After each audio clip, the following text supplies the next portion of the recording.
Entonces, me lo leí, como dice el mismo Lacan, hay que hacerlo como deberes porque se aburre uno un poco, pero, eh, pero no, de alguna manera la narrativa de Balzac puede tener sus características decimonónicas, pero igual está bien escrito y tiene cosas gratas, ¿no?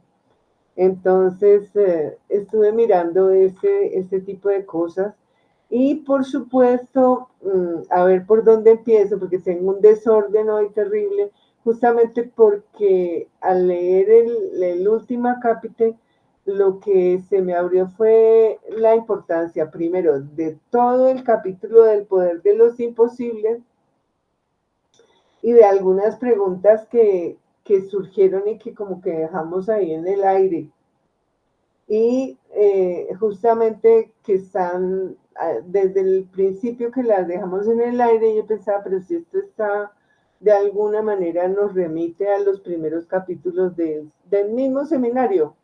Es más, nos remite al seminario 16, ¿no? Pero bueno, no vamos a irnos hasta el seminario 16. De alguna forma, busqué con calma algunas, no todas, las referencias dentro de este seminario de donde él aclara ciertas cosas, ¿no?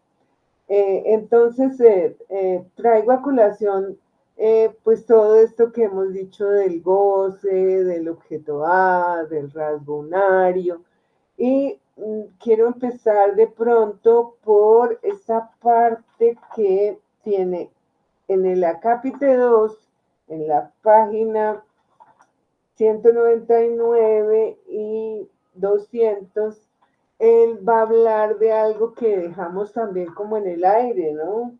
Dice que nos va a leer, que pide, que se excusa porque nos va a leer 3 páginas que hizo como respuesta a un belga curioso que le hizo una pregunta y esa pregunta yo me acuerdo que cuando la leímos yo pues me hice un esquema mental del problema, ¿no? Que es, la pregunta es, ¿en qué medida saber y verdad son incompatibles? Y bueno, este esquema mental que yo me hice pues lo sigo sosteniendo ahora, ¿no? De alguna forma, voy a empezar por ahí porque pues es como lo más simple y voy a leer la respuesta de Lacan que no la leímos como tal, ¿no? Porque está comillada la respuesta que Lacan le da a este belga de esa pregunta. Eh, el esquema mental que me dice es que el saber es el S2 que tiene que ver con la cadena significante en la combinatoria. Mientras que el asunto de la verdad, que justamente es importante en estas conclusiones que él va a dar aquí, porque nos va a dar una conclusión de toda su crítica a Freud de cómo el padre no es el amo y el nombre del padre incluso que él mismo renombró, no es el agente de la castración. Él nos va a decir otra cosa en este seminario, nos está diciendo otra cosa en el seminario, pero justamente la verdad tiene que ver es con la castración, ¿no? Entonces, no hay objeto a pensar que la verdad deriva del saber, no, de ninguna manera, que es como lo que sostiene la universidad, no, no, es otra cosa, ¿no?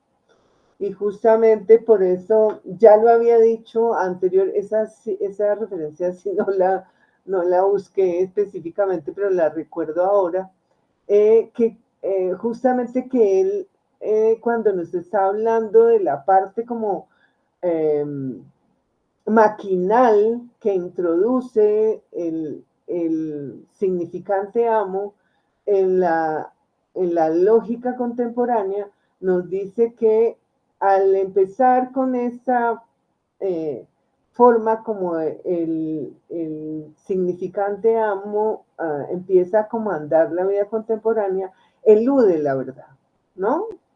La verdad se fue a paseo desde ese momento. Pero bueno, voy a leer lo que él dice después de esta pregunta, de denunciar esta pregunta. En la página 200 dice, yo le digo, dos puntos, comillas, para expresarme tal como me viene nada es incompatible con la verdad. Uno mea, escupe en ella. Es un lugar de paso, o para decirlo mejor, de evacuación, tanto del saber como del resto. Si ven lo interesante, dice, justamente ya dice que la verdad es un lugar de evacuación del saber. Entonces, nada que tenga que ver con esa idea universitaria de que uno al producir todo este poco de saber está acercándose a la verdad. No, justamente la operación analítica es evacuar el saber, que venga y diga todo lo que quiera. Diga y diga y diga para que se dé cuenta en el analizante que no va a llegar a ningún Pereira con eso. Pero toca evacuar eso, ¿no? Uno puede mantenerse ahí permanentemente hasta enloquecer por él. Sí, eso es. Hablar y saber, saber, sigue sabiendo, dele, hágale y sepa, y esto no nos lleva a ninguna verdad, por lo menos a la verdad sujeto no.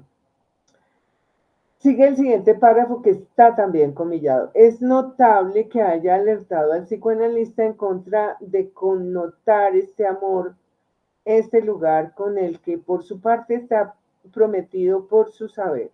Le digo a continuación, uno no se casa con la verdad, con ella no hay trato y menos todavía unión libre. No soportan nada de todo esto. La verdad es en primer lugar seducción y para jorobarle a uno, para no dejarse coger por ella, es preciso ser fuerte. No es el caso de ustedes. Así les hablaba yo a los psicoanalistas, ese fantasma al que le hago señas y al que arrastro también contra la corriente del embobamiento de apresurarlos a la hora y el día invariables desde los tiempos en que sostengo para ustedes la apuesta de que el psicoanalista me oiga. No es pues a ustedes a quienes advierto, no corren el riesgo de que les muerda la verdad, pero quién sabe, si mi forja se aviva, si el psicoanalista toma mi relevo en los límites de la esperanza de que esto no se encuentre, es él a quien hago la advertencia. Que uno tenga todo que aprender de la verdad es un lugar común que condena a cualquiera a perderse en ella. Que cada uno sepa de ella un trozo, eso bastará. Y hará bien en quedarse ahí. Hasta lo mejor será que no haga nada con ella. No hay nada más traicionero como instrumento. Ya se sabe cómo se las arregla de ordinario no él, un psicoanalista. Deja los hilos de esta verdad al mismo que ya se llevaba un trajín con ella y que a tal concepto se convierte verdaderamente en un paciente y a cambio de esto le importa menos que un bledo, ¿no? Esto me parece también importante de subrayar porque creo que lo comentamos también en su momento. El analista no está para proferir verdades, ¿no? Esto es lo que decidirá en su momento el paciente. Ya, con todo, es un hecho que desde hace un tiempo algunos hacen de esto un asunto para sentirse más concernidos. Tal vez sea mi influencia, tal vez es por algo que estoy haciendo, esta corrección. Y eso precisamente hace que tenga que advertirles que no vayan demasiado lejos, ya que si yo lo he conseguido es porque nunca he roto un plato. Y creo que termina en el próximo párrafo, pero precisamente esto es lo grave del asunto. Sin duda, por otra parte, sin duda, se finge que se siente algún terror por ello. Es un rechazo. pero el rechazo no está excluido, pero del rechazo no está excluida alguna colaboración. El rechazo mismo puede serlo. De alguna manera yo quería leer esa parte porque me parece que él ahí insiste justamente en esto, en esta generalidad de que el saber y la verdad no se encuentran, ¿no? Y que justamente el problema de la verdad no es una verdad dicha y sancionable, sino que tiene que ver con que el analizante en sus decires, en sus dichos, va profiriendo algo que le va transformando y le va de alguna manera situando sus asuntos por un lado, su falta por otro, y que de alguna manera toda la producción del saber que él hace en el lugar de la verdad, no como verdad, sino en el lugar de la verdad, le va de alguna manera a producir la claridad de que está castrado. No, este es el punto.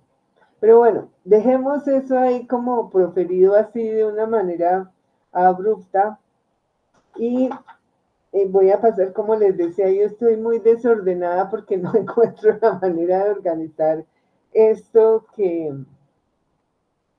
esto que he estado pensando. De alguna manera estuve mirando todo el capítulo y creo que hay varias preguntas que me remiten a tener que trabajar un poco más esto. Sí, Isabel.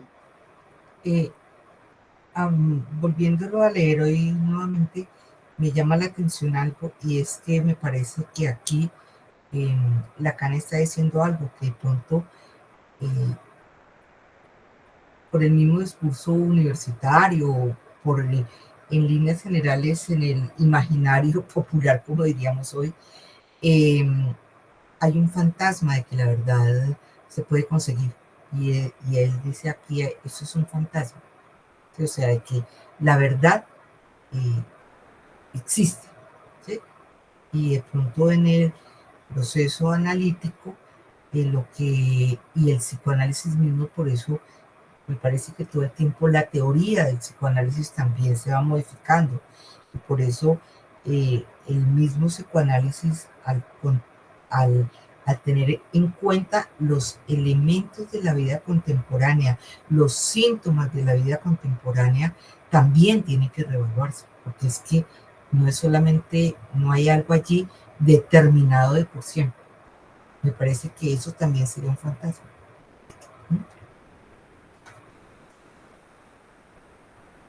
Me preocupa algo que usted dice y es que dice que la verdad no existe. ¿Cómo, cómo me explicarías eso? Que la verdad no está estática, o sea, que no hay una verdad única, que no hay la verdad, una determinada, sino que es algo que se va construyendo, o sea, cada cual lo va construyendo y hay verdades que en un momento dado, por ejemplo, en la historia de la ciencia, se tenían y se han ido modificando esas conceptualizaciones porque hay nuevos conceptos, hay nuevos estudios que van modificando eso. O sea, que la verdad no es única y estática. A eso hago referencia.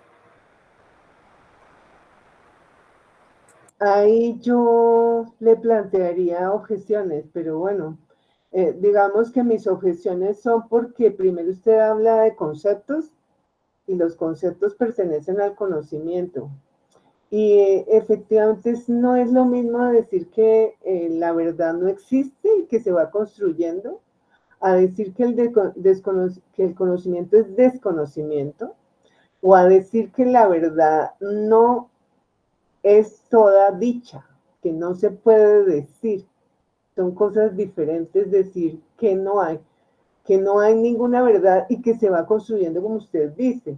También con el asunto del análisis creo que no se va construyendo.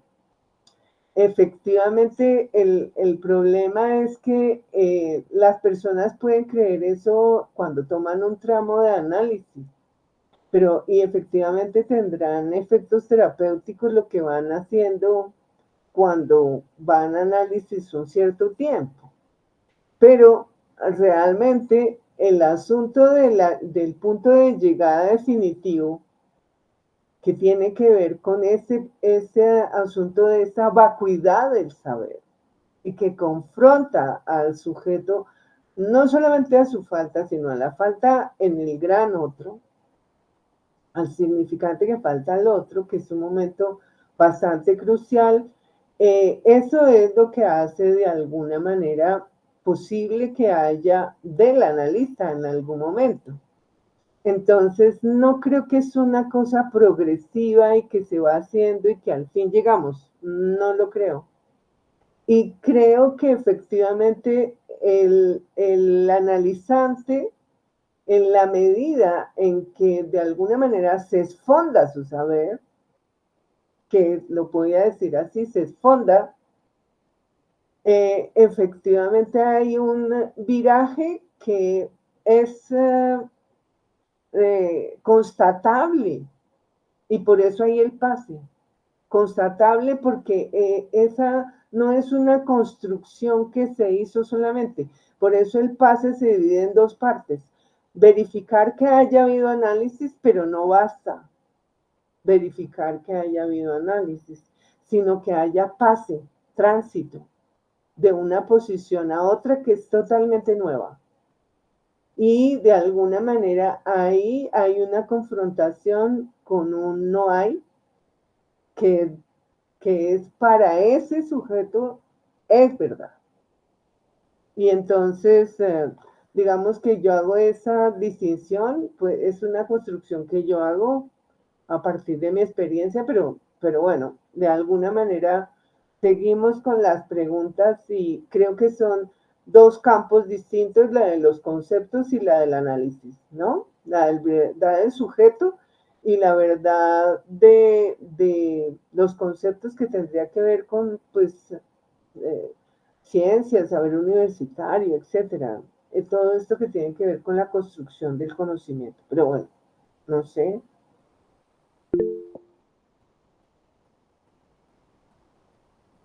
Sí, Karen.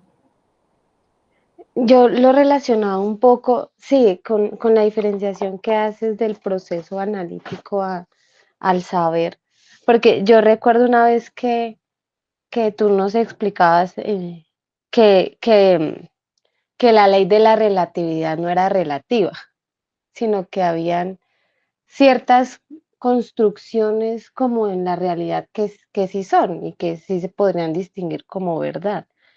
Pero en el proceso analítico, digamos que siento yo que la verdad como, como única no, pues porque asisten al proceso personas diferentes con cada historia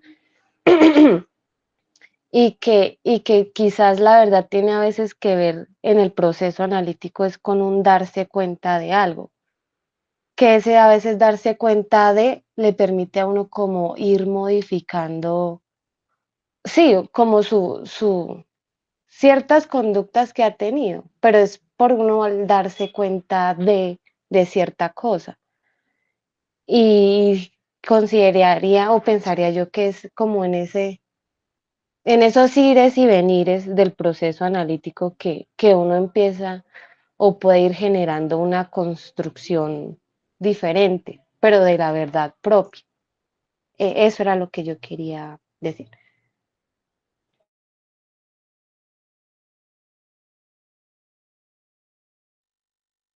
Bueno, voy a continuar con este asunto, a ver si logro como decir algo de lo que se me ha ocurrido a partir de este último acápite. Lo primero que se me ocurre, yo tomé unas notas y como para poderme guiar, para poder decir en qué páginas encontré algunas cosas. A ver. Eh,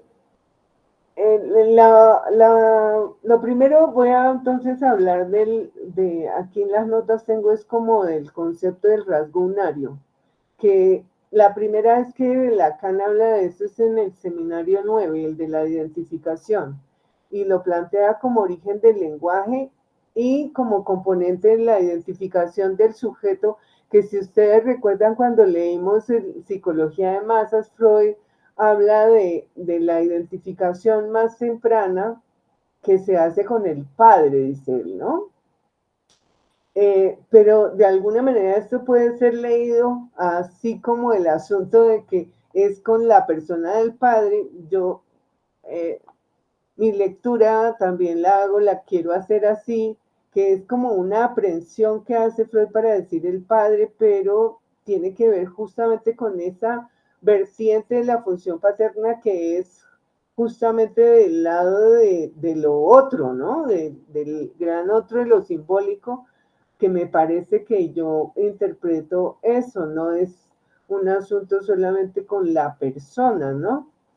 Eh, y justamente en el seminario o peor, hay una diferencia que hay que hacer porque hay dos conceptos entrelazados que tienen que ver con esa anterioridad del rasgo unario y con lo que va a decir Lacan en el seminario de 19 o peor, que va a decir que hay del uno, que es más bien referido justamente a lo uniano, no unario, sino uniano, ¿cierto?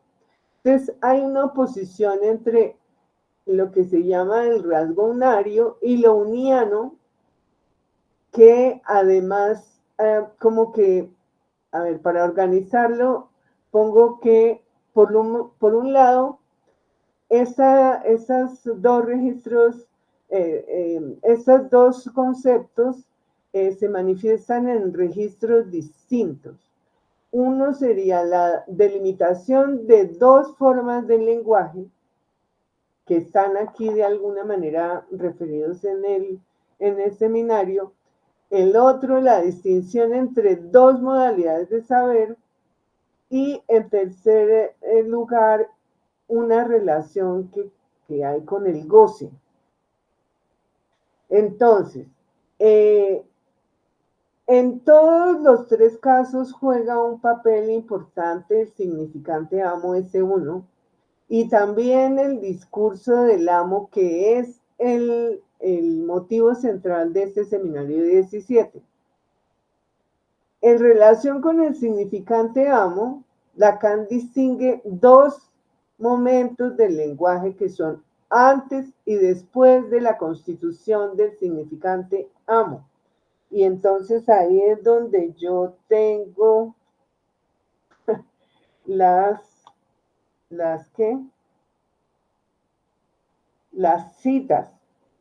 Los voy a pedir que se remitan a la página 48, creo.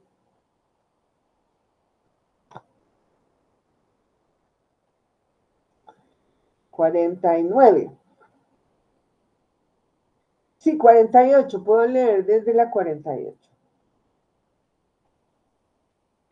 En la 48 está hablando está comentando un poco la interpretación de sueños de Freud y el más allá del principio del placer. Y se está preguntando qué es la repetición, porque justamente eso va a tener mucho que ver con esto que estamos diciendo. Lo que precisa en la repetición es el goce, dice, término que le corresponde en propiedad. En la medida que hay búsqueda de goce, en tanto repetición se produce lo que está en juego en ese paso, ese salto freudiano, lo que nos interesa como repetición y que se inscribe por una dialéctica del goce es propiamente lo que va contra la vida. Si Freud se ve de algún modo obligado por la misma estructura del discurso a articular el instinto de muerte, es en relación con la repetición. Hipérbole, extrapolación fabulosa y, a decir verdad, escandalosa para quien quiera que tome al pie de la letra la identificación del inconsciente con el instinto. Es que la repetición no es solo función de los ciclos que lleva en sí la vida, ciclos de la necesidad y la satisfacción, sino de algo distinto. Un ciclo que supone la desaparición de esa vida como tal y que es el retorno de lo inanimado. Lo inanimado, punto de fuga, punto de ideal, punto fuera del plano, pero cuyo sentido capta el análisis estructural. Queda perfectamente indicado en lo que constituye el goce. Basta compartir del principio del placer, que no es más que el principio de la menor tensión, de la tensión mínima que debe mantenerse para que subsista la vida. Esto demuestra que en sí mismo el goce la desborda y que el principio del placer mantiene el límite en lo que al goce se refiere. Como todo nos lo indica en los hechos, la experiencia, la clínica, la repetición se funda en un retorno del goce. Y lo que el propio Freud articula en este sentido es que en esta misma repetición se produce algo que es un defecto, un fracaso. En su momento apunté aquí el parentesco que esto tiene con los enunciados de Kierkegaard, cuando habla de la repetición. Por el hecho mismo de que sea algo expresamente como tal repetido, por el hecho de que está marcado por la repetición, lo que se repite no puede estar más que en posición de pérdida con respecto a lo que es repetido. Pérdida de lo que quieran, pérdida de la velocidad, hay alguna pérdida. En relación con esta pérdida, desde el origen, desde esta articulación que estoy resumiendo, ahora Freud insiste en la misma repetición, hay una mengua de goce. Así se origina en el discurso freudiano la función del objeto perdido. Y ni siquiera es necesario recordar que todo el texto de Freud gira expresamente en torno al masoquismo, concebido únicamente en esta dimensión de búsqueda de aquel goce ruinoso. Y ahora viene lo que aporta Lacan. Se refiere a esta repetición, esta identificación del goce. En este punto tomo algo prestado del texto de Freud, dándole un sentido que este no indica. La función del rasgo unario, es decir, la forma más simple de la marca, que es el origen del significante propiamente dicho. Y aquí les adelanto, cosa que no se ve en el texto de Freud, pero que el psicoanalista no puede dejar de lado, evitar o rechazar que todo lo que a nosotros analistas nos interesa como saber se origina en el rasgo unario. De alguna manera, lo que pienso es situar que el rasgo unario tiene que ver con esto de la marca y de la definición que él ha dado de esa marca, que tiene que ver con que los significantes son simplemente la diferencia en cuanto tal. Todos son diferentes en cuanto tales, ¿cierto? Un significante vale solamente por su diferencia. Y en la página 51, ahí cerquita, él dirá justamente, bueno, me salto lo de la repetición clínica y todo eso, dice, este saber muestra aquí su raíz en el hecho de que en la repetición, y para empezar bajo la forma del rasgo unario, resulta ser el medio del goce precisamente en tan solo supera los límites supuestos bajo el término de placer a las tensiones usuales de la vida. Efectivamente lo que está diciendo es que gozamos de eso, de esa diferencia. Hay un goce particular que tiene que ver con eso, que es medio de goce. El capítulo se llama efectivamente Saber, medio de goce, y efectivamente el rasgo unario tendrá que ver con, a ver, ya atiendo, con el lenguaje en tanto tal. Es el letrero de que se nos va a acabar el tiempo. Bueno, pero todavía nos quedan 15 minutos. Entonces, ahí se genera un saber, pero para diferenciarlo con el S1, que sería lo uniano, lo que hace uno, está en la página 93. Dice, lo que yo introduzco, lo que voy a anunciar hoy de nuevo, es que al emitirse hacia los medios del goce, que son lo que se llama el saber, el significante amo no solo induce, sino que determina. Bingo, esto es lo que importa en todo el seminario, la castración. Ya no es el nombre del padre, es el significante amo el que determina la castración. Volvamos a lo que hay que entender por significante amo, partiendo de lo que hemos adelantado a este respecto. Y dice el siguiente párrafo que es imperdible. Al comienzo ciertamente no lo hay.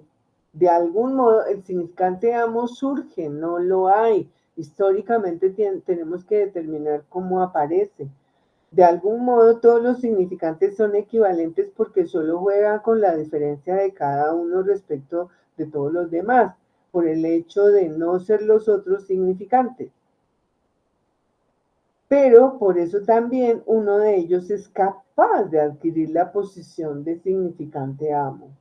Precisamente por lo siguiente, porque su función eventual es representar a un sujeto para cualquier otro significante.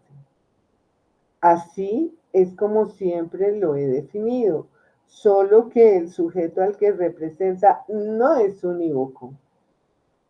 Está representado sin duda, pero también no está representado. En este nivel hay algo que permanece oculto en relación con este mismo significante. Entonces empezamos a ver que efectivamente se trata de dos formas del lenguaje que están siendo separadas por este asunto. El momento original del lenguaje, donde no ha surgido un significante amo y en consecuencia todos los significantes son equivalentes entre sí, definiéndose cada uno por sus diferencias con los otros. Y dos, estadio ulterior en que alguno de estos significantes se erige en significante amo, dando comienzo así al discurso del amo. El estadio original se rige por las características del rasgo unario, mientras el estado ulterior asume cualidades propias de lo uno, que tiene que ver con el significante amo. El rasgo unario no está nunca solo porque está con los otros significantes, ¿no? Y además, cuando se repite, es para no ser nunca el mismo. Propiamente, él es el orden mismo, ¿cierto? Lacan lo ha dicho muchas veces. Por ejemplo, a decir la frase un hombre, ese hombre es un hombre. El primer significante hombre no es igual al segundo en la misma frase. Entonces, de alguna manera hay una diferenciación del mismo significante con respecto a sí mismo. El significante amo, por el contrario, sí está solo. Por eso Lacan lo llama significante único y opera por una distinción secundaria, no inicial, al separarse de todos los otros significantes y tratarlos como un conjunto. Entonces adquiere unas funciones distintas de ese significante. Yo no sé si hasta ahí qué discusión y pregunta plantea eso, porque son citas que he traído como para empezar a discutir un poco lo que tiene que ver con esta diferencia del rasgo unario y del significante amo, que tiene un origen muy particular. No sé si hay algo al respecto.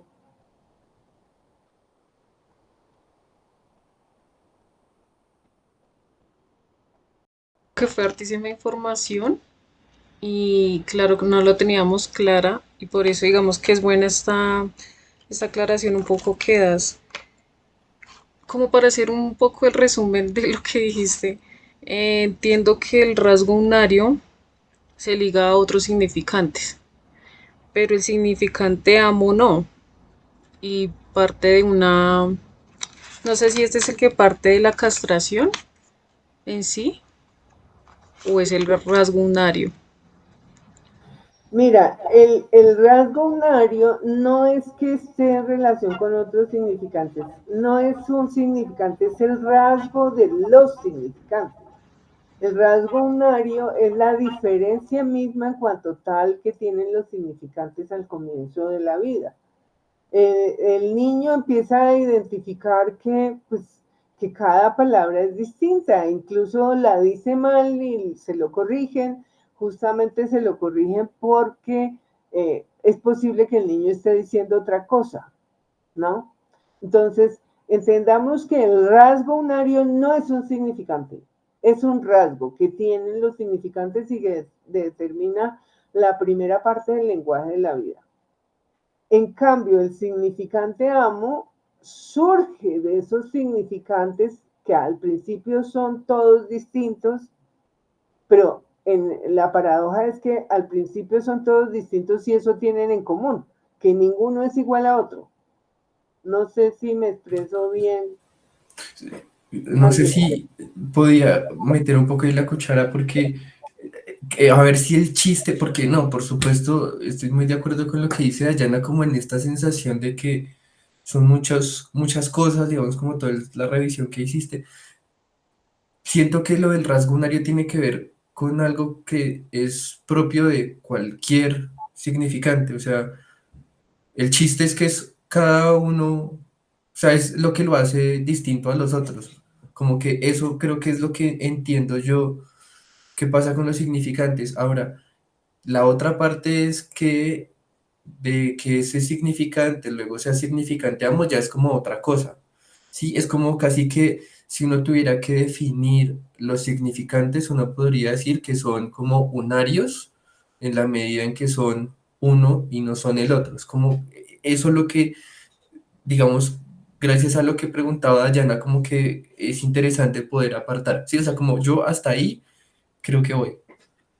Claro, hay otro punto que tiene que ver con la identificación y es que él situará justamente que del lado de la identificación está el rasgo unario, es decir, los seres humanos nos identificamos con esta sensación que tenemos de que al expresar nuestras palabras somos nosotros mismos, es justamente característica de nuestra relación con el lenguaje en tanto diferencia en cuanto tal.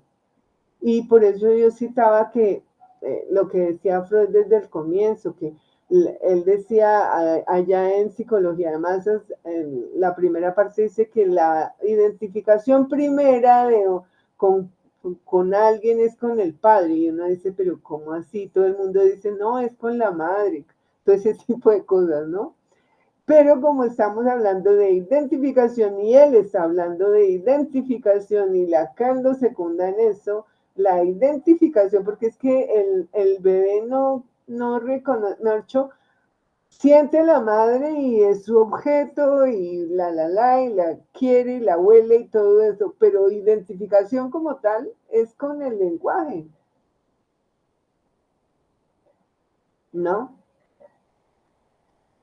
De alguna forma es eso y es importante porque tiene que ver con que a diferencia del significante amo que hace lo uno, los seres humanos no nos identificamos con lo uno, no, nos identificamos con el rasgo unario que justamente nos pierde porque es la diferencia en cuanto tal y estamos ahí metidos en el lenguaje mismo, ¿cierto? No tenemos una identificación unificante, que esa es la función del S1.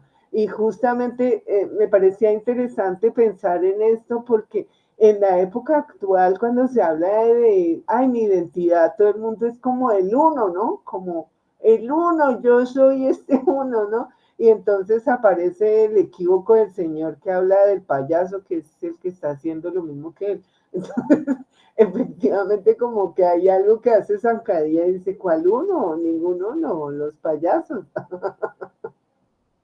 ¿no? Está más identificado con el payaso que con el uno que busca hacerse una identidad ahí como unificante, pétrea, ¿no? Entonces es muy, muy interesante este relato que haces, porque pues además el significante payaso está ahí, pero maravilloso.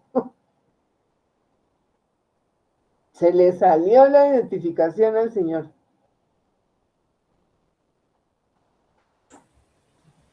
Bueno, no sé qué más comentarios o de alguna manera sigo con mi confusión, perdón, Sí, todavía, o sea, yo por lo menos, digamos, tengo todavía confusiones que necesito ir digiriendo. sí, como que se vayan aclarando un poquito para poderlas plantear. Lo que iba a decir es que si nos pasábamos al otro enlace, porque quedan 4 minutos y bueno, como para... Ah, bueno, ay, ya hay un enlace y yo no lo había visto. Sí, pasémonos, por favor. Listo, sí, Gracias, que no Juan se nos Camilo. corte.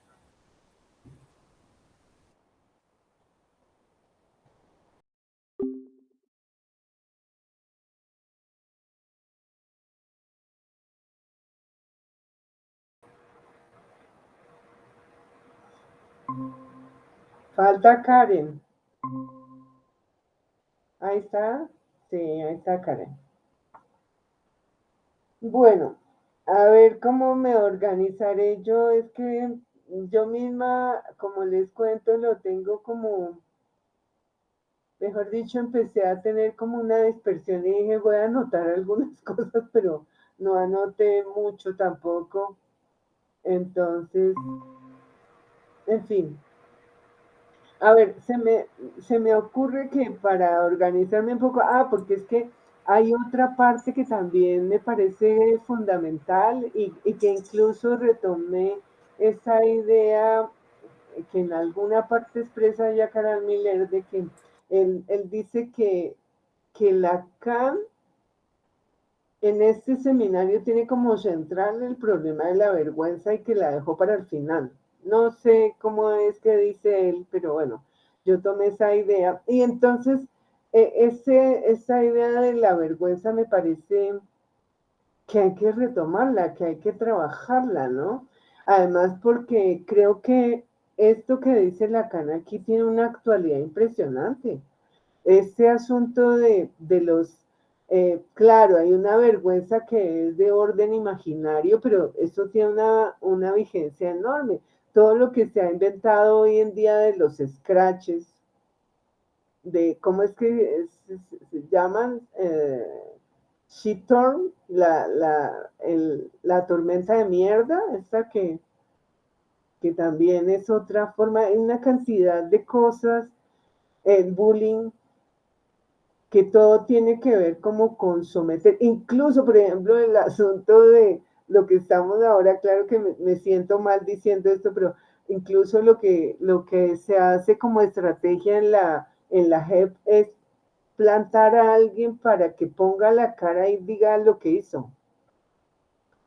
Entonces, de alguna manera como que hay una vergüenza que está ligada a la imagen, pero yo tal vez comentaba la vez pasada que estos textos del Lager, ese Primo Levi, cuando habla de la vergüenza en los hundidos y los salvados y todo ese tipo de cosas, él habla de cómo la vergüenza es de un estatuto especial porque tiene que ver con otro, con el otro, que hay una vergüenza propia y una vergüenza ajena, que de alguna manera como que la vergüenza no se queda en el cuerpo de uno solamente, afecta al cuerpo, pero tiene que ver también con el otro, ¿no? Muchísimo. Y de alguna manera la vergüenza se contagia. Hay veces que uno ve que alguien hace algo terrible y uno se avergüenza, ¿no?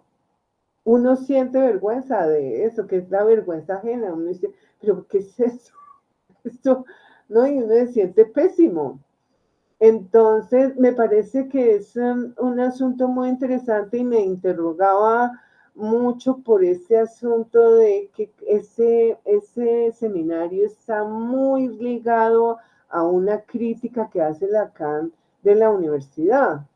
Y lo que pasa justamente con Mayo del 68, y es que Mayo del 68, los jóvenes, la universidad, todo esto, viene como riposta de lo que ha pasado pues en la Segunda Guerra Mundial y como denuncia de la guerra de Vietnam y como todo este tipo de cosas, en donde Lacan no come cuento, ¿no? No es por azar que les diga, ustedes lo que quieren es un amo y lo tendrán, ¿no? Les está diciendo histéricos. De alguna forma es lo que está diciendo cuando habla de eso. Pues muchos que todos ignorantes cuando supimos de mayo de 68 decíamos, ay, qué bueno, qué bien, la verdad, ¿no? Pero lentamente uno empieza a decir, bueno, ¿cómo es esto, no? ¿Cómo nos quedamos en este punto? Y ese término de vergüenza, la vergüenza ajena, la vergüenza de vivir, la vergüenza como él dice, de que nos quede, no poder morir de vergüenza, hace que nos quede la vida como vergüenza, ¿no? Y eso me remueve mucho las frases, tales cual las dice Primo Levi, porque en algún momento dice él, te da vergüenza de no haber, de estar vivo y de no haber muerto en el lugar del otro que también era mejor que tú, tal vez, ¿no? ¿Tienes vergüenza de eso? Y porque justamente él confiesa eso, ¿no? Que había momentos en que matan a otro y entonces aparece esta vergüenza terrible de estar vivo y de cómo mataron a este otro y cómo yo estoy vivo, ¿no? ¿Cómo sostengo la vida con eso, con esta situación en donde al otro se lo mata de cualquier manera y por nada, ¿no? Me parece que es de una pertinencia enorme esto. Porque él ya está diciendo aquí que, pues lo que está diciendo es que se ha perdido la vergüenza, ¿no? Ahí lo ha dicho 500 veces, ¿no? No sé cuántas veces lo dice, pero dice que la vergüenza para qué, dice todo ese tipo de cosas, ¿no? Me dirán ustedes, ¿la vergüenza para qué? Si el reverso del psicoanálisis es esto, no sabe a poco. Yo les respondo, tienen de sobra. Si no lo saben todavía, analicen un poco como suele decirse. Verán cómo este aspecto tan tronado que tienen choca a cada paso con la vergüenza por vivir tan finamente. ¿No? Como que nos está hablando de nuestras vidas acomodadas. Cómo estamos viviendo tan finamente, ¿no? Y también él trata, incluso él se inmiscuye, ¿no? En otra frase dice que si tal vez están tan numerosos es porque yo después de todo les doy vergüenza, ¿no? Eh, yo siento que esto es como muy importante trabajarlo. Es lo que quería transmitirles porque así muy desordenada y vagamente, pero creo que estamos en una época que es predicha por esto que está diciendo él, ¿no? Vimos ese video que nos pasó Dayana, me impresionó hartísimo de esa mujer en el Congreso, una representante, esa Susana, Susana Gómez, que se hace decir Boreal, ay no, tan elegante ella, tan nórdica. Esa Susana Gómez, qué vieja tan descarada, ¿no? Qué cosa tan descarada. Es lo que está diciendo aquí Lacan, no hay vergüenza. Nos permitimos decir todo. Queremos castigar al otro con la vergüenza. Es una paradoja que hay que señalar. Eso es lo que quería decir.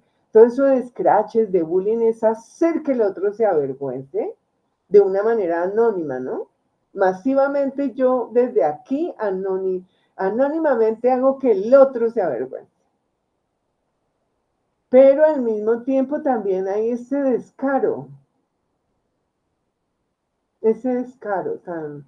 tan impresionante, ¿no? Y yo no sé, yo me quedé pensando cuando leí justamente el reverso de la historia contemporánea, que pues es esa historia de esas personas del siglo XVIII y digamos que hay unos sufrimientos muy grandes y como con cosas muy antiguas, muy viejas que hay que remover para poder solucionar esto. Y efectivamente tiene como un sabor de todo muy claro, esto es solamente ir para atrás. Y pensé en algunas cosas que se han elaborado sobre la vergüenza, porque la vergüenza simbólica, hay como un pueblo que es de filipino, que ellos no tienen la idea de la vergüenza como esta cosa imaginaria y relacionada con la apariencia de la persona, sino la vergüenza tiene que ver con lo que pasa desde el pasado hasta el presente, con cosas temporales, ¿no? Con cambios que tienen que ver en lo temporal. Entonces, digamos que todo esto que estoy diciendo, ustedes verán que no tiene muchos pies ni cabeza, pero me sirve como para, me interrogo ante ustedes, me estoy interrogando ante ustedes, cómo tratar el problema de la vergüenza, ¿no? Y de la vergüenza de nuestro tiempo. Porque creo, hoy que se ha caído, por ejemplo, esto que estoy diciendo de los filipinos, hoy que se cayó ya la antropología y a nadie le importa, como que yo digo, pero hay que volver a eso, hay que volver a mirar qué pasa con eso, porque para ver si se puede hacer antropología contemporánea, ¿no? Como, qué es esa cosa de, de la vergüenza ahora, ¿no?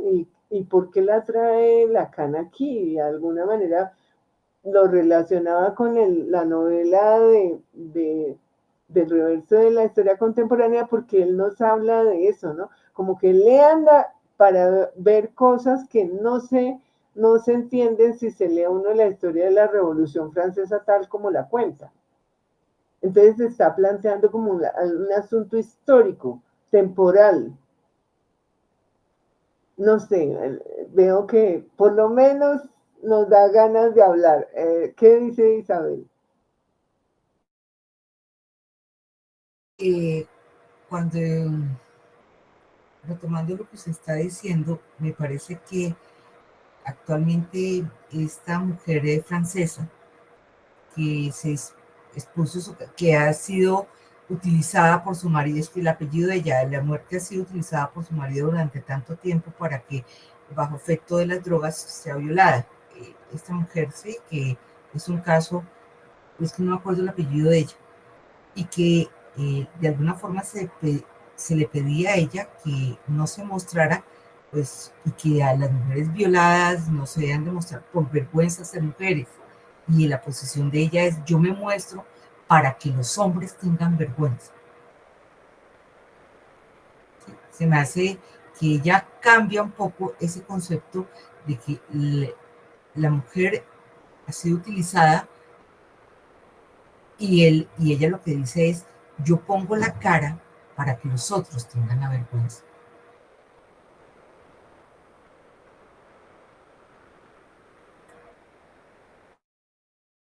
Sí, yo pensaba en que es que son como varias cosas que además me gusta que no tengan ni pies ni cabeza para que podamos, creo que eso también es lo que genera esta posibilidad de decir cosas y es que justamente creo que uno podría dar cuenta de alguna manera de sentir vergüenza, ¿cierto? Alguna vez y en algún momento de la historia, porque siento que por lo menos hoy hay un juicio sobre sobre los hombres, ¿no? Pero digamos sobre esta cosa ahí de la idea del hombre, y es como, hay una deuda histórica, ¿no? Entonces está bien que por lo menos a un hombre se le trate mal, se le vea de cierta manera por parte de las mujeres, porque así ha sido en la historia, entonces hay una deuda histórica, entonces como que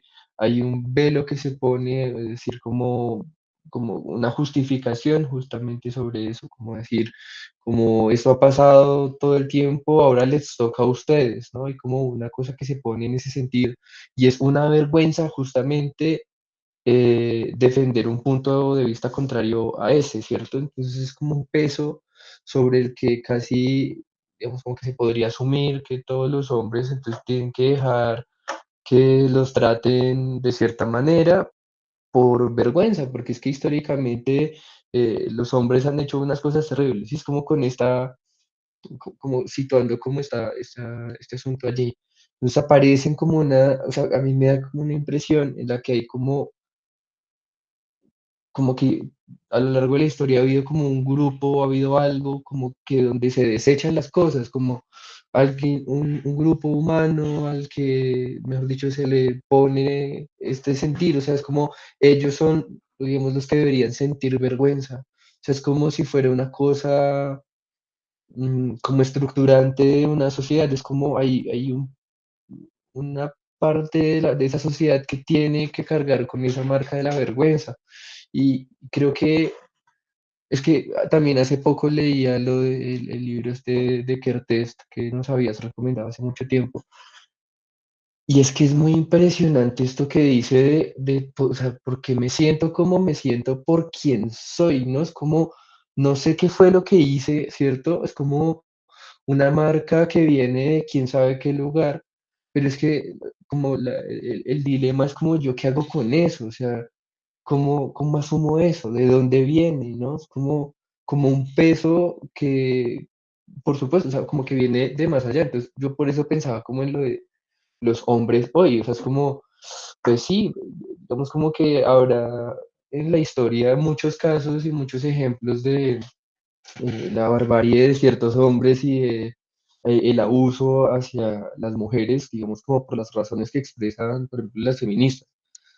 Pero es como, ¿y por qué poner eso como ahí? O sea, porque se pone, digamos, como que uno queda una sensación de estas, como de, pero como que fue mala suerte mía nacer de esta manera o como ser de esta manera.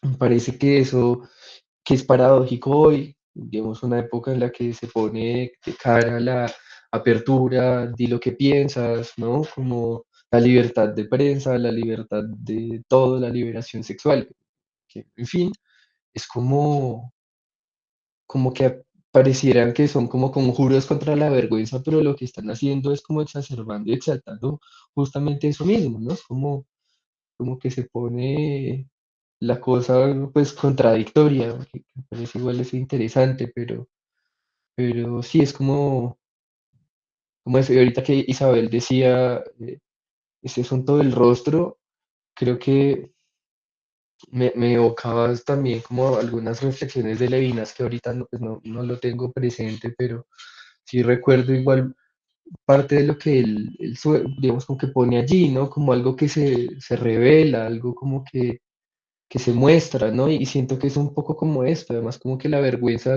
por supuesto, tiene una gran parte de fragilidad, o sea, no hay un momento en el que en el que sea uno más vulnerable, sino pues cuando uno está avergonzado, justamente, como que aparecen estas cosas y aparecen como, sí, una posibilidad de encontrarse con otro, justamente.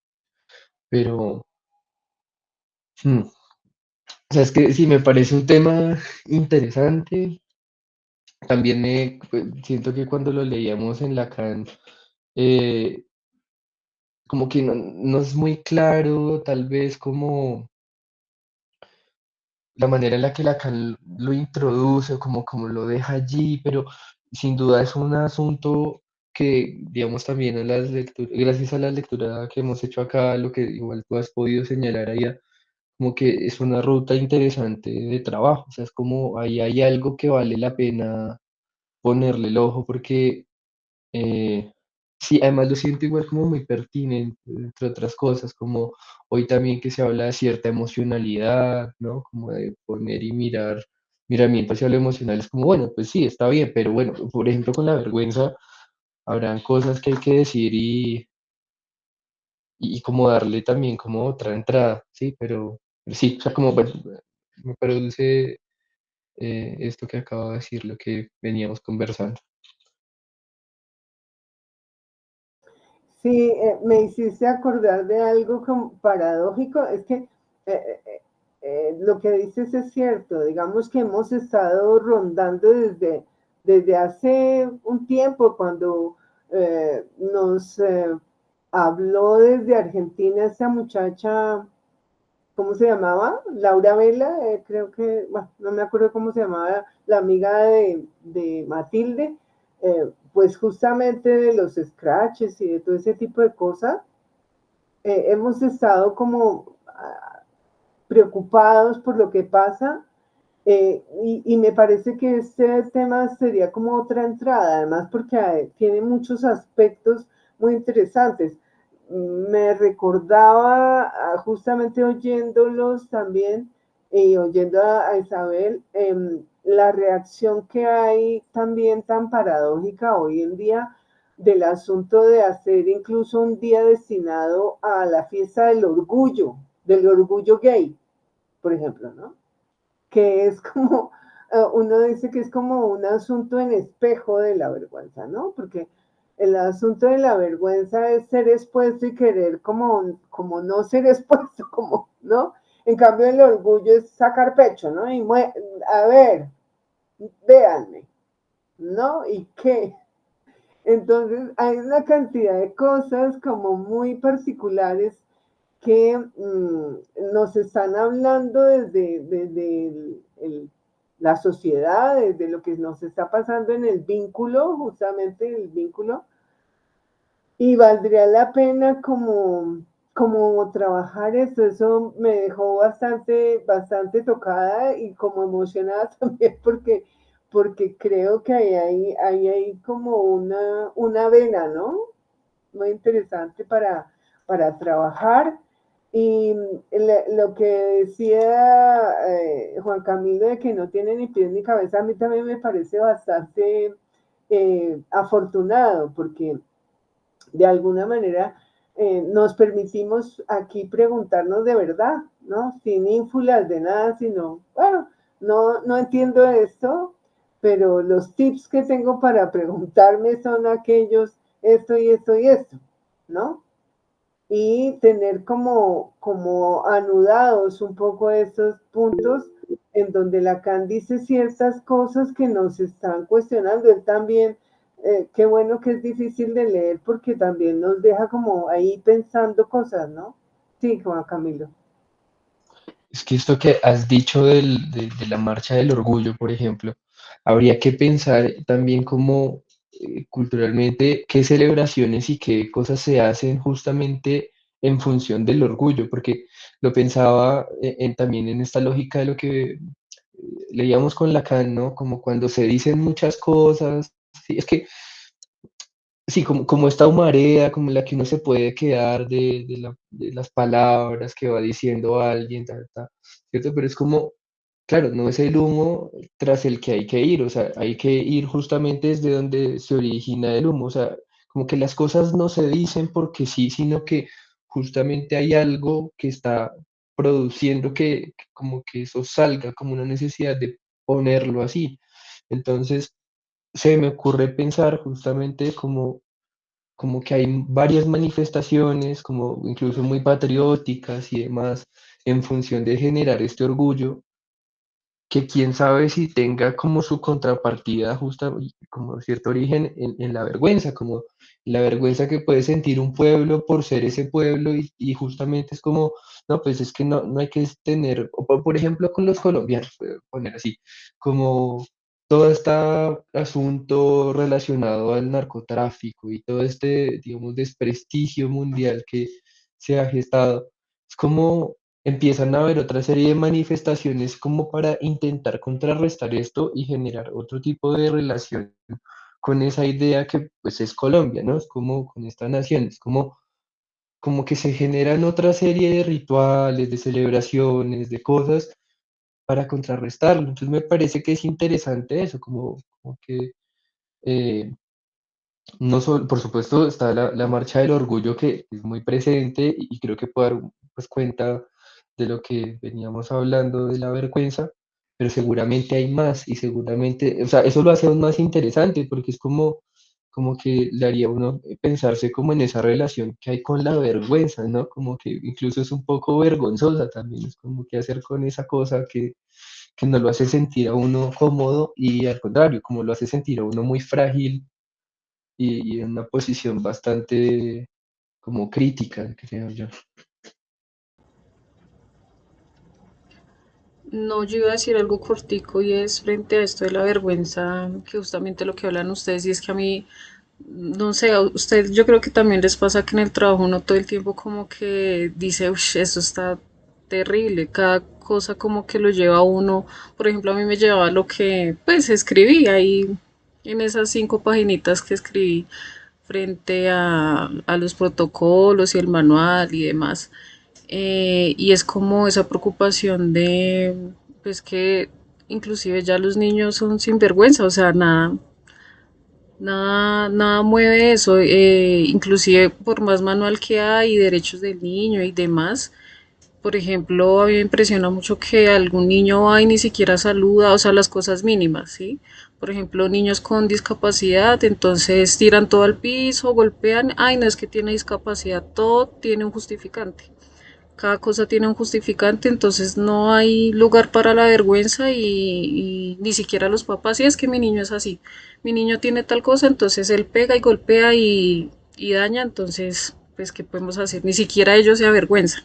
O lo que hablábamos con el video este de la senadora del pacto histórico que, por ejemplo, uno ve mucha gente que la apoyan y dicen, no, es que ya no se supo expresar bien, lo que quería decir era esto, tiene mucha razón, porque uno en el colegio no aprende, bla, bla, bla. Entonces, pues, cada cosa es como un justificante para que no exista esta vergüenza. Inclusive los papás, no, yo no lo mando y pues me respalda el ICF, me respalda el diagnóstico, me respalda todo el mundo para no mandarlo al colegio, porque pues al fin y al cabo uno dice, pero usted es el papá y no le da vergüenza decir que no voy a mandar a mi hijo a estudiar, o sea, y uno como un X que ni siquiera es mamá, ¿cómo le va a decir a esa persona? Sí, ahí es donde uno dice pues, con las manos cruzadas, porque en la práctica como tal la experiencia, ni siquiera universidades y demás, sino en el mismo hogar como que no pasa nada frente a nada, o sea, nada tiene consecuencias, sino todo ahora tiene justificaciones.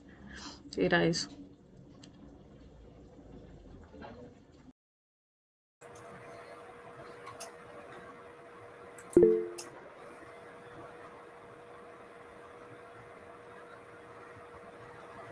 Dale, Isabel. Listo. Eso es lo siguiente, es que todo lo que tiene que ver para algunos personajes, no todos los personajes, para algunos personajes, que tiene que ver con los diálogos de paz, ¿no? Con el proceso de la JEP, que no sé hasta qué punto, a veces, al menos yo me lo interrogo, alguien que mm, simplemente se expone allí para decir, sí, cometí tantos crímenes, hice tantas masacres, etcétera, etcétera, y pues yo les pido disculpas, familia, qué pena con ustedes, pero posteriormente es reconocido en otros espacios con liderazgos de paz. O sea, yo eso me lo he interrogado mucho porque se me hace que hay algo que no solamente es que es como muy nuestro y que eso puede dejar una marca muy fuerte y que creo que la está dejando en todos, está dejando una marca de que es posible hacer cosas que simplemente si al caso llegar a pedir excusas es válido. Es algo que a mí me interroga, pero que, por ejemplo, que la cuestión de la vergüenza es una cuestión que podría pues, darle muchas vueltas, ¿no? No es claro, pero sí a mí me llama la atención eso. Y eso, por ejemplo, lo mismo con los padres, ¿no? No hay vergüenza de dejar a un hijo casi sin necesidad de poder desarrollar habilidades básicas, es que estamos hablando de habilidades básicas que a veces a lo que se va al colegio cuando hay un chico con dificultades físicas, cognitivas, etcétera, al menos allá tiene posibilidad de desarrollar, no, pero eso no hay problema, lo dejo así y de aquí en adelante, pues no, él no va a tener problema porque si yo llego a tener alguna dificultad, el Estado sigue sosteniéndolo hasta el día en que él ya tampoco exista económicamente. Entonces, es una cuestión ahí que si son derechos, una cantidad de cosas de nuestro avance, pero que hay que como preguntarme, o al menos yo me pregunto, ¿y aquí qué es lo que hay? ¿Qué es todo esto? Y si uno, efectivamente, si de allá no se pienso que a mí sí me daría vergüenza tener a alguien que tiene una dificultad y negarle la posibilidad de que pueda salir adelante.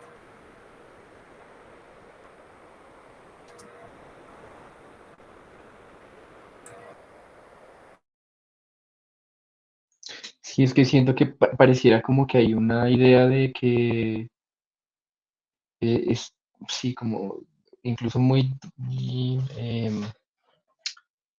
dicotómica, en que está mal o está bien sentir vergüenza, sino que, claro, es como poder incluso preguntarse uno qué puede hacer con esa vergüenza, ¿no? Como a nivel personal, o sea, es como dar posibilidades de hacer algo con la vergüenza, o sea, es que también la siento como despreciada en todas partes, ¿no? Es como sentirse avergonzado, claro, como que se buscan maneras para no sentir esa vergüenza, ¿no? Pero de otro lado también está esta contracara de los sinvergüenzas, o sea, es que hace poco, bueno, como que uno puede saber que eh, hay personas, por ejemplo, con este asunto de los scratches que se ufanan de decir que gracias a la denuncia lograron hacer que una persona se suicidara, justamente. Es como, ¿cómo poder decir eso sin vergüenza, justamente?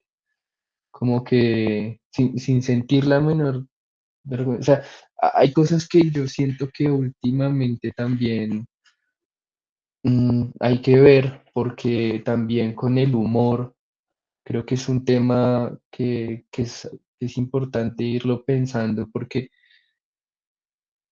quién sabe si la vergüenza tenga también que ver algo con la censura, por ejemplo, ¿no? Como con no decir algo, ¿cierto? Como filtrar algo, ¿cierto? Es como que me genera a mí esa pregunta, porque por supuesto hay eh, también dentro de hace poco vi una cosa de los comediantes, como que era bajo esta idea de, pues yo soy libre de decir lo que yo quiera, entonces puedo hacer chistes de alguna masacre, ¿no? Cosas de ese tipo. Y es como, ay, no sé, sí, como que uno entra en unas líneas muy frágiles, muy ambiguas, entonces siento que ahí también, digamos, con el riesgo de caer también en ciertos moralismos y cosas así, es como es importante pensar también eso, porque igual digamos, traigo el humor por lo cotidiano que puede llegar a ser y con las cosas con las que uno puede hacer chistes, con lo que uno puede, digamos, comentar sin sentir igual vergüenza de reírse sobre alguna tragedia, sobre algún otro asunto, pero que también como argumentan pues algunas personas que hacen como un humor que ha sido objeto de cancelación y de demandas y de todo esto, es como, pero es que igual hay gente que se ríe de esto, ¿no? O sea, hay gente que sigue escuchando este tipo de cosas y le sigue diciendo algo. Entonces, me parece que ahí hay un problema interesante, ¿sí? Como con este sentir vergüenza, sobre qué se siente vergüenza, como qué hacer con esa vergüenza también. Es como que me van como quedando también esos interrogantes porque siento que hay, sí, como que hay distintos niveles de entrada como a esas preguntas. Si hay algo ahí, Juan Camilo, y es los puertorriqueños es una isla de basura. Es el chiste que llevó casi a Trump a la presidencia, dicen muchos. ¿Eh? Sí, de ese humorista. O sea, y no hay problema, ¿no?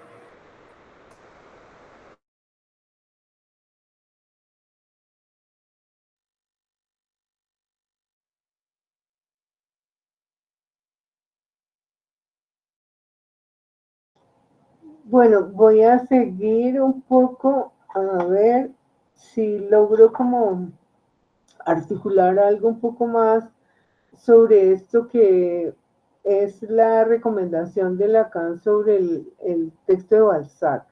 A ver, quisiera leer, a ver si podemos recapitular sobre esto y sobre todo porque tengo la idea de que también habría que ver del mito a la estructura un poco alguna referencia que anoté, a ver si es lo que liga esto. Bueno, mi último traspié, los adoro, me ha llevado a leer el reverso de la vida contemporánea de Balzac. Es verdaderamente inverosímil. Si no lo han leído, ya pueden haber leído todo lo que quieran sobre la historia de finales del siglo XVIII y de principios del XIX, la Revolución Francesa para llamarla por su nombre.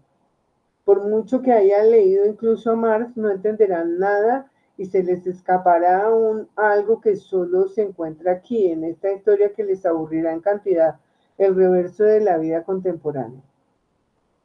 Léanla, se lo ruego, estoy seguro de que entre ustedes no hay muchos que lo hayan hecho. Es una de las obras de Balzac menos leídas. Léanla, háganlo como deberes. Hagan exactamente lo mismo que con el que quise ponerles ya hace casi un siglo a los tipos a quienes hablaba en Santán a propósito de la primera escena del acto primero de la Thalía. Todo lo que entendieron fueron los puntos de almohadillado. No digo que fuera una metáfora excelente, finalmente era este S1 el significante amo. Sabe Dios qué habrán hecho de él, de este punto de almohadillado. Lo llevaron hasta Lete Model. Con todo, no es minute. Era significante amo. Era una manera de pedirles que se dieran cuenta de cómo algo que se extingue en el lenguaje como un reguero de pólvora es legible, es decir, que prende, hace discurso. Siempre sostengo que no hay metalenguaje. Todo lo que se puede creer que es del orden de una búsqueda del meta en el lenguaje es simplemente siempre una cuestión sobre la lectura. Supongamos, es pura suposición, que me preguntan mi opinión sobre algo en lo que me encuentro mezclado por el sitio que tengo en este lugar. Con todo, hay que decirlo bastante particular, y me sorprendería que esto deje hoy como un libro abierto mi lugar con respecto a la universidad. Pero en fin, si otros desde donde están y por razones que no pueden descuidarse en absoluto, pero que se ven mejor en la medida en que uno se remite a mis letritas, se encuentran en posición de querer subvertir algo en el orden de la universidad. ¿Por dónde pueden buscar? Pueden buscar por el lado por donde todo se sube al palo, donde pueden colocarse el montoncito que son y después otros que en la naturaleza de la progresión del saber son dominados. Por este lado se deja entrever que podría haber un saber vivir. Con el tiempo es como un mito. No estoy aquí para predicarles esto. Por mi parte, les he hablado de la vergüenza de vivir. A mí me parece que cuando él habla de esto de que se podría creer que hay un saber vivir, me parece que es una referencia a la novela tal como la veo, porque ahí hay unas cosas de un personaje siniestro o unos personajes siniestros y también como una gran comunidad que sabe cómo hacer sus cosas y que hace el bien y que todo este tipo de cosas y me parece que le está haciendo la referencia aquí de el significante amo, ¿no? Como esto funciona así. El significante amo es el que hace funcionar, ¿no? Ellos Si buscan por este lado, pueden encontrar el modo de justificar con mis esquemitas que el estudiante no se sienta desplazado por el hecho de sentirse hermano, como dicen, no del proletariado, sino del subproletariado. El proletariado es como la plebe romana, eran personas muy distinguidas. La lucha de clases contiene tal vez esta pequeña fuente de errores desde el punto de partida, que eso no ocurre en absoluto en el plano de la verdadera dialéctica. El discurso del amo se sitúa en el plano de la identificación.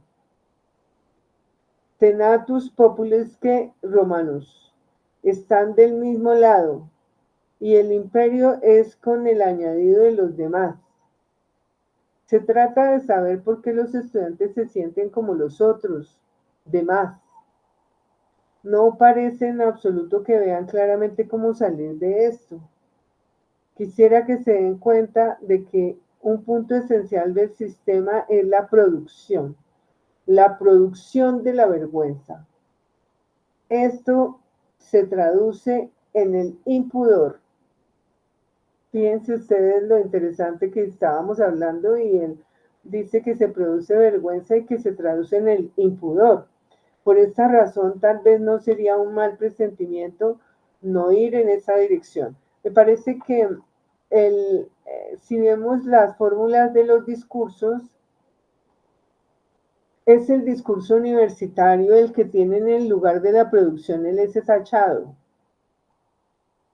que me pregunto si no es ese el significante del S tachado, justamente el significante que portaría la vergüenza, ¿no? Que tiene que ver con el sujeto dividido.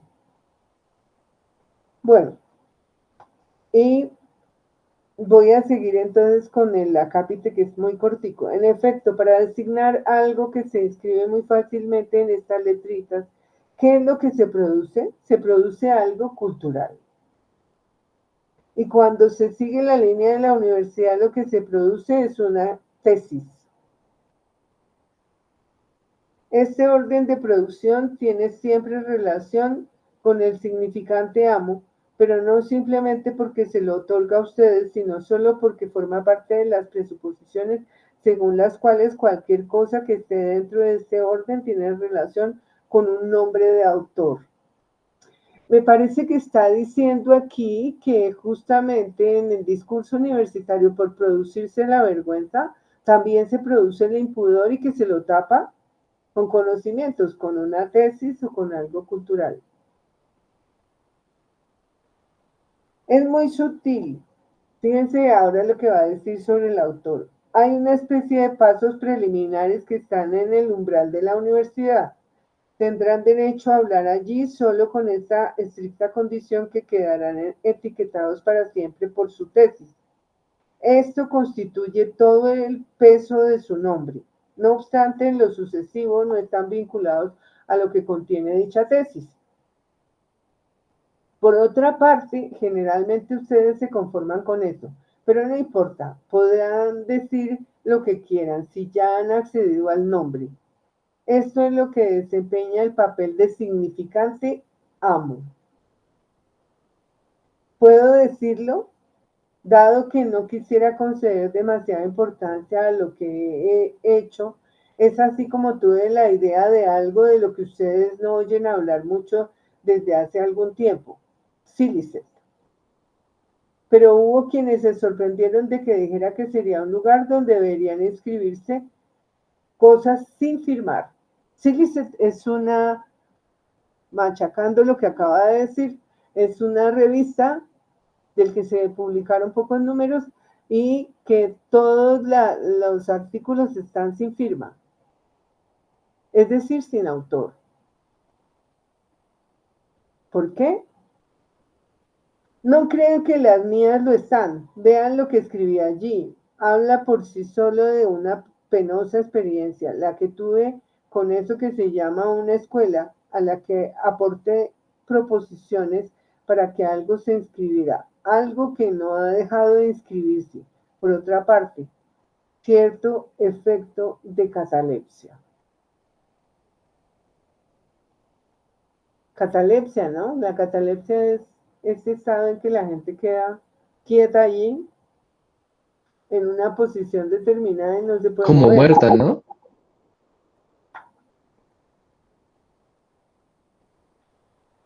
El hecho de que estuviera firmado por mí solo tendría interés si yo fuera un autor. No soy en absoluto un autor. A nadie se le ocurre cuando lee mis escritos. Habían quedado cuidadosamente confirmados durante mucho tiempo en un órgano que no tenía otro interés que el de estar lo más cerca posible de lo que intento definir como un cuestionamiento del saber. ¿Qué es lo que produce el saber analítico? ¡Qué desastre! De eso se trataba. Se trató durante un tiempo hasta que eso les hizo entrar ganas de convertirse en autores. Es muy curioso que lo no firmado parezca paradójico, mientras que de todas formas durante siglos todas las buenas gentes que existieron como mínimo han hecho siempre como si se les hubiera arrancado su manuscrito de las manos, como si les hubieran hecho una mala jugada. No esperaban que les dieran felicitaciones a la salida. Creo que esto es todo una crítica a nuestro famoso invento de la propiedad intelectual, ¿no? En resumen, si pudiera surgir algo de un cuestionamiento serio del saber que se prodiga y se propaga en el marco establecido de la universidad,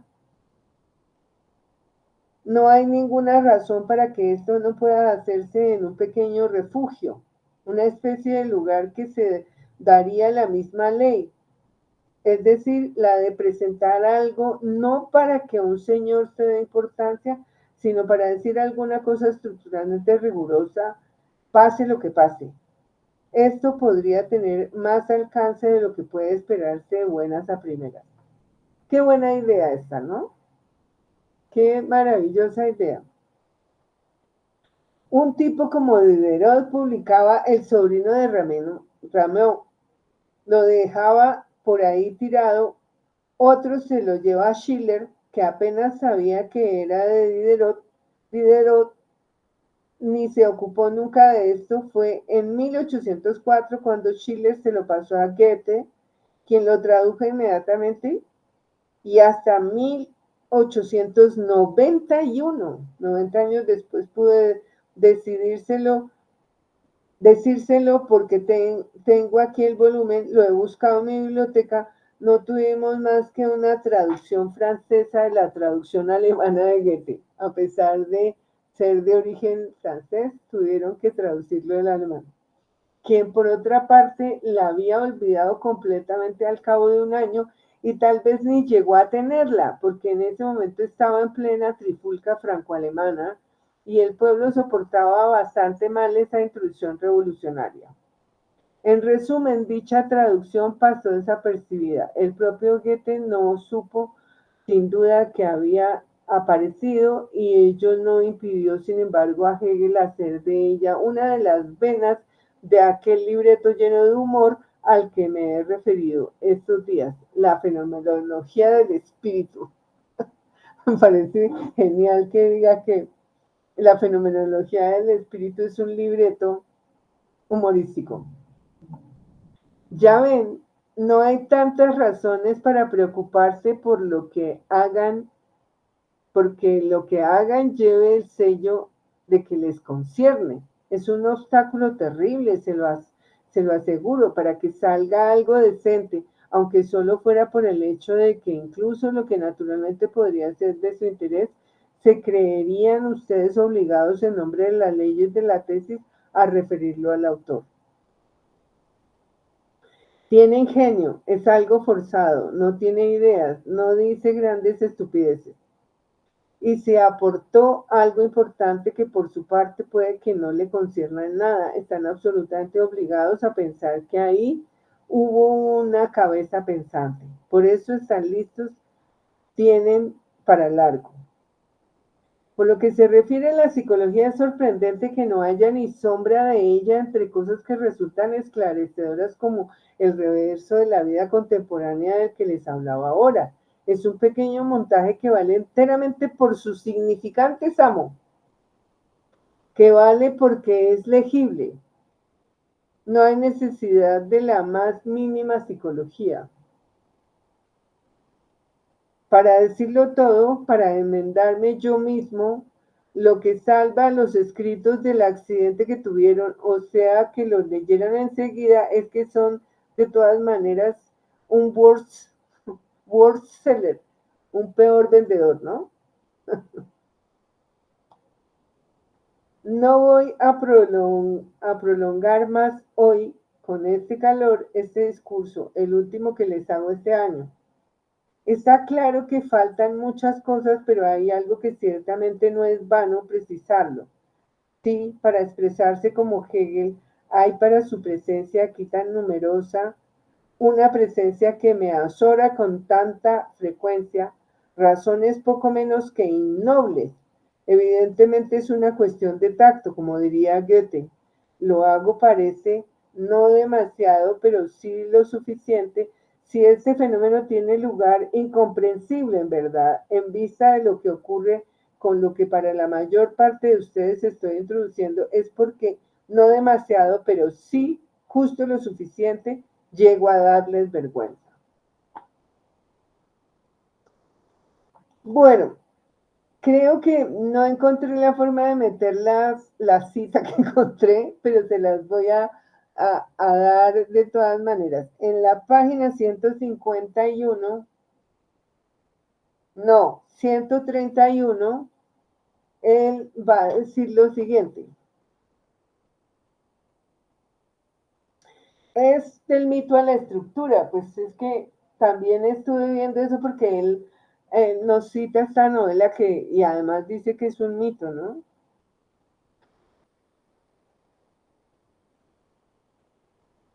Entonces, está hablando justamente del mito de Totem y Tabú.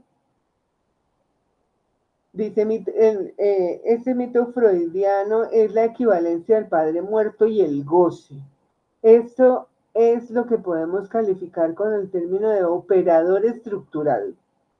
Aquí el mito se trasciende al enunciar a título de lo real, ya que es en esto en lo que Freud insiste, que aquello ocurrió realmente y que eso es lo real, que el padre muerto tiene la salvaguarda del goce y que de ahí partió la prohibición del goce, de ahí procede. Que el padre muerto sea el goce es algo que se nos presenta como el signo de lo imposible mismo. Y aquí volvemos a encontrarnos con estos términos que defino como los que fijan la categoría de lo real. En tanto se distingue radicalmente en lo que articulo de lo simbólico y de lo imaginario. Lo real, lo imposible. No en calidad de un simple tope contra el que nos damos de cabeza, sino el tope lógico de aquello que de lo simbólico se denuncia como imposible. De aquí surge lo real. Reconocemos muy bien aquí, en efecto, más allá del mito de Edipo, un operador estructural llamado el Padre Real, con la propiedad, diría, de que a título de paradigma es también la promoción en el corazón del sistema freudiano del Padre de lo real, que pone en el centro de la enunciación de Freud un término de lo imposible.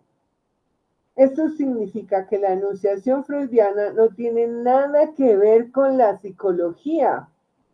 No hay ninguna psicología concebible de este padre original. Sin embargo, la presentación que se hace de él da risa, y no tengo necesidad de repetir lo que ya dije en el último seminario. El que goza de todas las mujeres inconcebible imaginación, cuando es bastante perceptible normalmente que dar abasto con una ya es mucho. Nos vemos aquí remitidos a una referencia totalmente distinta, la de la castración, desde el momento en que la hemos definido como principio del significante amo. Les mostraré al final del discurso de hoy lo que puede querer decir esto. Quería leerles esto primero porque tiene que ver con, de nuevo, la relación que él hace entre el significante amo y la castración, que lo desmarca de la idea de Freud de que tendría que ver con un padre que fue muerto. Pero también reivindica el asunto de cómo un padre muerto relacionado con el goce del orden de lo imposible, porque para gozarse necesita un cuerpo y vivo, además, ¿no? Entonces el padre muerto, como él dice, no tiene psicología, es decir, no es el padre de una persona, no es una persona con una psicología, es otra cosa. Pero él va a sostener la idea del padre real. Y aquí también quería hacer otra anotación, y es que la verdad en el campo de lo que tiene que ver con el psicoanálisis está del lado de lo real. Entonces sí hay. Claro, hoy en la época actual se dice muchísimo que efectivamente no hay verdad porque hay una denegación de lo real. No se quiere para nada admitir que lo real existe. Y entonces a la fuerza se mete la verdad o en el campo imaginario o en el campo simbólico. Y para el psicoanálisis eso no es así. Hay una verificación, y esto lo quiero anotar del lado incluso de los conocimientos. La verificación no se hace del lado de lo simbólico mismo, se hace del lado de lo real. Por ejemplo, me voy a poner un ejemplo porque es que esto hablándolo así como solo teórico no se entiende. Cuando los Estados Unidos se propuso poner un hombre en la luna, tuvo una cantidad de fracasos. Las cápsulas se podían desprender del cohete que las lanzó, se desprendían, caían y se incendiaban. ¿Esto qué es? Una verificación en lo real de los cálculos simbólicos. Es más, alguna vez estuvieron tan seguros de que efectivamente ya lo habían encontrado, que habían encontrado que, pues, develar elementos de lo real, que es lo que hace la ciencia, las ciencias duras, porque la carreta psicológica y la carreta humanística, eso es carreta, no más.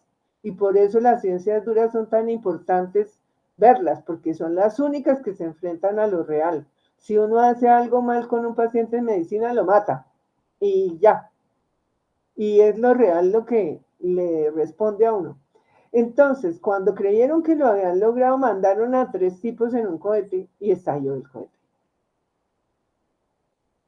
Y se murieron 3 astronautas.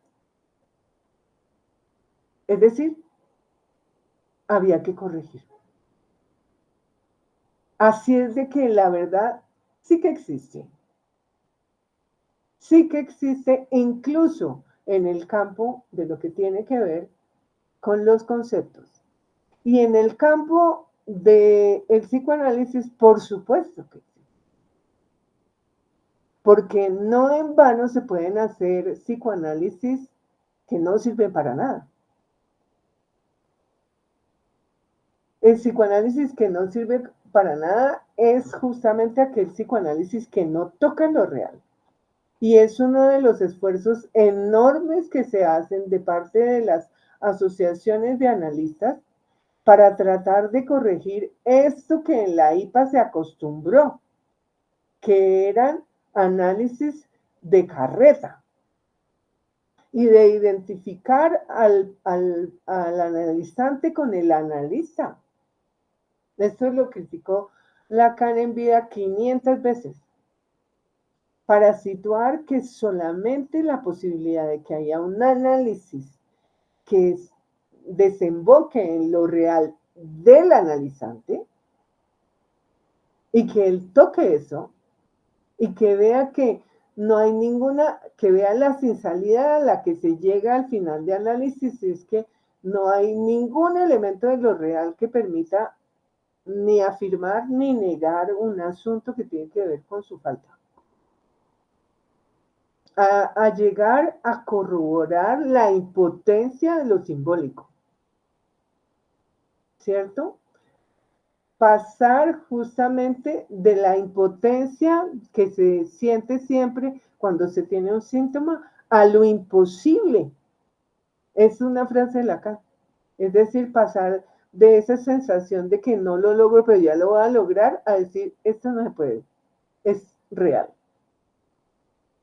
Con esto no puedo mejorar esto, siempre voy a tener esta falta, siempre voy a tener este problema es mi síntoma, y si no llegamos a tocar esto que tiene que ver con la falta de cada uno, no hay un análisis que haya llegado a su fin. Y para eso se hace un pase. Si no, no tendría que haber pase.